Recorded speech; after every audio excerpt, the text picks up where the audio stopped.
ইব্রাহিমপুর বাজার এলাকার যানজট নিরসনে মাস্টার প্ল্যান অনুযায়ী 100 ফুট রাস্তা বাস্তবায়ন এবং উত্তর কাফরুলের 350 মিটার দৈর্ঘ্য সরু রাস্তাটি প্রশস্তকরণ জরুরি।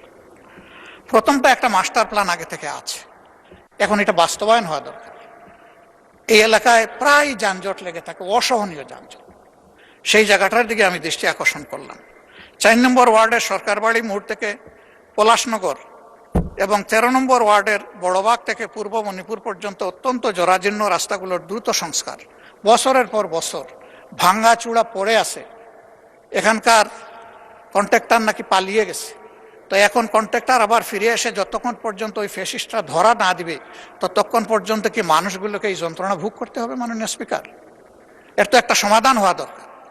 এই জন্য আমি মাননীয় স্থানীয় সরকার মন্ত্রণালয়ের সম্মানিত মন্ত্রীকে আমি অনুরোধ করব, তিনি সদয় দৃষ্টি দিবেন। ইব্রাহিমপুর এবং উত্তর কাফরুলের রাস্তার মাঝখানে অবস্থিত বিদ্যুতের খুঁটিগুলো জরুরি ভিত্তিতে সরানো দরকার। এর মাঝে বহু অ্যাক্সিডেন্টও হয়েছে এগুলোকে কেন্দ্র করে।